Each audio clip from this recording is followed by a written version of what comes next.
Friends, welcome back to Ritu with family YouTube channel. അപ്പം ഇന്ന് നമ്മൾ പോകുന്നത് തായാട്ട് അമ്പലത്തിലേക്കാണ്. ശ്രീകൃഷ്ണ ജയന്തിയോടനുബന്ധിച്ചിട്ട് അവിടെ ഗോപൂജ നടക്കുകയാണ്. അപ്പം അതിൽ പങ്കെടുക്കാൻ വേണ്ടിയിട്ടാണ് ഞങ്ങളും പോകുന്നത്. രാവിലെ ഏകദേശം 9 മണിയോടെയാണ് ഗോപൂജ നടക്കുന്നത്. അതിനു മുമ്പ് നമ്മുടെ വീഡിയോ ആദ്യമായിട്ട് കാണുന്നവരൊക്കെ ഉണ്ടെങ്കിൽ സബ്സ്ക്രൈബ് ചെയ്ത് സപ്പോർട്ട് ചെയ്യാൻ മറക്കരുത്. അതുപോലെ തന്നെ തൊട്ടടുത്തുള്ള ബെൽ ബട്ടൺ കൂടി പ്രസ് ചെയ്യുകയാണെങ്കിൽ കറക്റ്റ് നോട്ടിഫിക്കേഷൻ നിങ്ങൾക്ക് കിട്ടുന്നതാണ്. ശ്രീകൃഷ്ണ ജയന്തിയോടനുബന്ധിച്ച് നമ്മുടെ തായാട്ട് നടത്തിയ ഗോപൂജയുടെ ഒരു വീഡിയോ ആണിത്. അപ്പം ഈ ഒരു ഗോപൂജ നടത്തുന്നത് എന്തിനാന്ന് വെച്ചാൽ നമ്മുടെ ഭാരതീയ വിശ്വാസം അനുസരിച്ചിട്ട് ആ ഗോപൂജ നടത്തിയാൽ ദാരിദ്ര്യവും അതുപോലെ തന്നെ ദുഃഖങ്ങളും അകലുമെന്നാണ്. അത് കൂടാതെ തന്നെ ഔഷധങ്ങളുടെ ഒരു കലവറയുമാണ്. നമ്മുടെ പാൽ, നെയ്യ്, തൈര്, ഗോമൂത്രം ഇവ മഹത് പഞ്ചഗവ്യം എന്ന പേരിൽ വളരെയധികം പ്രസിദ്ധവും പവിത്രമായ ഒരു ദിവ്യ ഔഷധം കൂടിയാണ്. ഗോമൂത്രം ഔഷധ വീര്യമുള്ളതാണ്. പ്രമേഹം, രക്തസമ്മർദ്ദം, ത്വക്ക് രോഗങ്ങൾ, ക്യാൻസർ, കൊളസ്ട്രോൾ, ഫൈബ്രോയിഡ് ഇങ്ങനെയുള്ള ഒട്ടേറെ രോഗങ്ങൾക്ക് ഒരു ഔഷധം കൂടിയാണ് ഈ ഒരു ഗോമൂത്രം എന്ന് പറയുന്നത്. പശുവിനെ ഉപദ്രവിക്കാനോ അതുപോലെ കാലുകൊണ്ട് ചവിട്ടാനോ പാടില്ല. അത് മഹാപാപമാണെന്നാണ് പറയുന്നത്. പശുക്കളെ ദർശിക്കുന്നത് അത്യുത്തമമാണ്.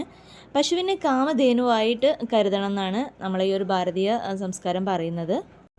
ഹിന്ദു വിശ്വാസം അനുസരിച്ചിട്ട് സപ്തർഷികളിൽ ഒരാളായ വസിഷ്ഠ മഹർഷിയുടെ കൈവശമുള്ള പശുവാണ് ഈ ഒരു കാമധേനു എന്ന് പറയുന്നത്, അഥവാ സുരഭി എന്നാണ് ഇതിൻ്റെ മറ്റൊരു പേര്.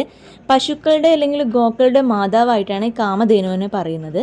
ആഗ്രഹിക്കുന്നത് നൽകുന്ന ദിവ്യശക്തിയുള്ള പശുവാണ് കാമധേനു.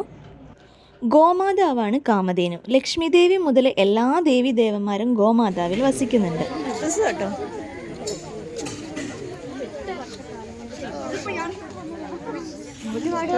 കിട്ടില്ല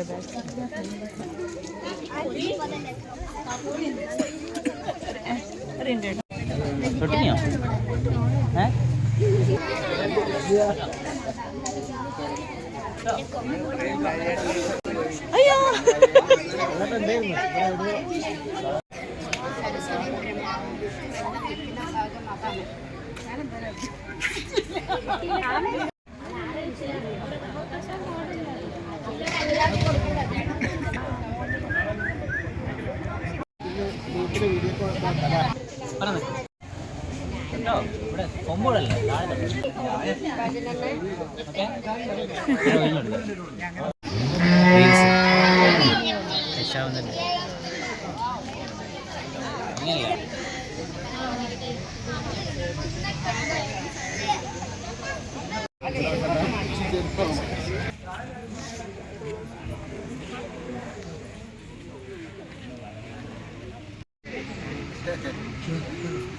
അവിടെ നിന്നായി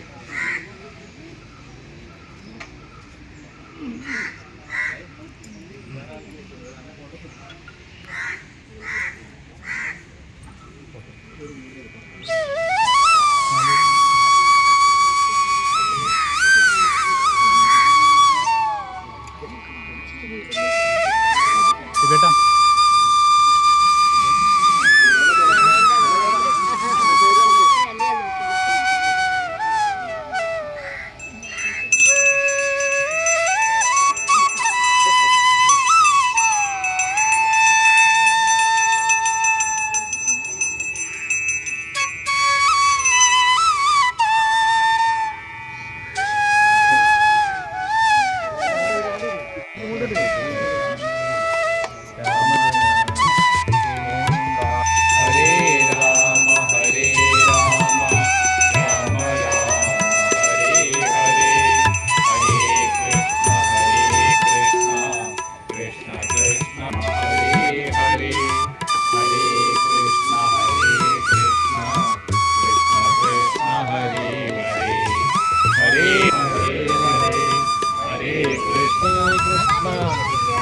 കൃഷ്ണ ഹരേ ഹരി ഹരേ രാമ രാമ രാമ ഹരേ ഹരേ ഹരേ കൃഷ്ണ കൃഷ്ണ കൃഷ്ണ ഹരേ ഹരേ.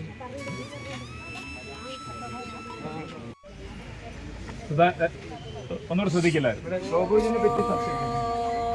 ഗുരുർബ്രഹ്മ ഗുരുർവിഷ്ണു ഗുരുർദേവോ മഹേശ്വര ഗുരു സാക്ഷാത് പരബ്രഹ്മ തസ്മൈ ശ്രീ ഗുരുവേ നമഃ. അഖണ്ഡമണ്ഡലാകാരം വ്യാപ്തം യേന ചരാചരം തത്പദം ദർശിതം യേന തസ്മൈ ശ്രീ ഗുരവേ നമഃ. ഹരി ഓം. ഗോവിനെ മാതാവായി കാണാന്നുള്ളത് ഒരു ധർമ്മം അതാണ്. അപ്പം അമ്മമാർ പ്രത്യേകം ശ്രദ്ധിക്കുക. കുഞ്ഞുങ്ങൾക്ക് പശുവിനെ പറ്റി, ഗോമാതാവിനെ പറ്റിയിട്ട് എന്തെങ്കിലുമൊക്കെ കുഞ്ഞുങ്ങൾക്ക് പറഞ്ഞു കൊടുക്കണം. കാരണം ചാണകം നമുക്ക് അനിവാര്യ ആണ്. കാരണം എന്താ വെച്ചാൽ നമ്മളെ പുണ്യമാസങ്ങൾ അല്ലെങ്കിലും കർക്കിടക മാസത്തിൽ, വൃശ്ചിക മാസത്തിലൊക്കെ ചാണകം എന്താണെന്നെങ്കിലും കുഞ്ഞുങ്ങളെ അറിയിപ്പിക്കണം. അമ്മമാരാ ശ്രദ്ധിക്കേണ്ടത്. ഇന്നത്തെ കുഞ്ഞുങ്ങൾക്ക് ചാണകം തൊടാൻ ഉറപ്പാണ്, ഗോമൂത്രം തൊടാൻ ഉറപ്പാണ്. ഈ ഗോമൂത്രം എന്താണ്, ചാണകം എന്താണെന്നുള്ളത് നമ്മൾ അമ്മമാരാണ് ശ്രദ്ധിക്കേണ്ടത്. കാരണം ഇന്ന് ആരും വീടുകളിൽ ചാണകം കൈകൊണ്ട് തൊടുന്നില്ല എന്നുള്ളത് വലിയൊരു സത്യമാണ്. കുഞ്ഞുങ്ങൾക്ക് പോലും ഇന്നത് ഉറപ്പാ തൊടാൻ. അതെന്താണ്, ചാണകത്തിൽ എന്താണ്? പശു എന്ന് പറഞ്ഞാൽ 33 കോടി ദേവതകളും ഉപവസിക്കുന്ന ശരീരമാണ് മാതാവിൻ്റെ, ഈ ഗോമാതാവിൻ്റെ ശരീരത്തിൽ. പിന്നെയുള്ളത് നമ്മുടെ ഭാരതത്തിലാണ്. അതാ പശുവിൻ്റെ ഏതൊരു ഭാഗം എടുത്തു കഴിഞ്ഞാലും എല്ലാ ദേവതകളും കൂടിയിരിക്കുന്നത് ഗോമാതാവിലുണ്ട്. അപ്പോൾ കഴിയുന്നതും അമ്മമാർ പറഞ്ഞു കൊടുക്കുക. വീടുകളിലാണ് പറയുന്നത്, ക്ഷേത്രങ്ങളിലല്ല അത് പറയുന്നത്. ഒന്നെങ്കിലും ഒരു ഈ കർക്കിടക മാസത്തിലെ 31 ദിവസവും ചാണകത്തിൽ ഇല്ലാതെ കുഞ്ഞുങ്ങളെ കൈകൊണ്ട് അത് തൊടിക്കാൻ നമ്മൾ പഠിക്കണം. 2, പഞ്ചമാതാക്കളിൽ ഒരാളാണ് നമ്മളെ ഗോമാതാവ്. പഞ്ചമരാമ ജപിക്കെല്ലാരും ഹരേ രാമ ഹരേ രാമ രാമ രാമ ഹരേ ഹരേ ഹരേ കൃഷ്ണ കൃഷ്ണ കൃഷ്ണ ഹരേ ഹരേ. എല്ലാവരും പശുവിൻ്റെ പാദം, ഈ പശുവിൻ്റെ കുളമ്പില്ലേ, അതിലൂടെ ഒഴുകുന്ന ജലം വരെ ഗംഗാതീർത്ഥത്തിന് തുല്യ. അപ്പം നമ്മൾ എപ്പം വേണം പാദം നമസ്കരിക്കുന്ന മാതിരി അടുത്ത് ഉള്ള സ്ഥലം ഇങ്ങനെ തൊട്ട് വന്നിക്കാം. എല്ലാവരും തൊട്ട് വന്നിക്കും. അമ്മേന്റെ പാദം തൊട്ട് നമസ്കരിക്കാം. ഇതോടൊപ്പം എന്ത് വേണം, രാവിലെ അച്ഛന്റെയും അമ്മന്റെയും മുത്തച്ഛന്മാരെയും കാല് തൊട്ട് വന്നിക്കാൻ ശീലിക്കണം.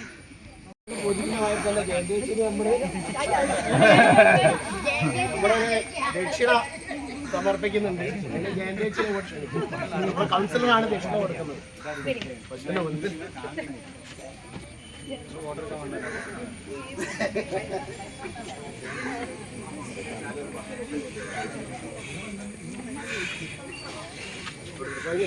അപ്പൊ ചടങ്ങ് ഇവിടെ അവസാനിച്ചതായിട്ടാണ്. വലത്തേക്കാനോട് റൈറ്റ് ഹാൻഡ് കൊടുക്കേ.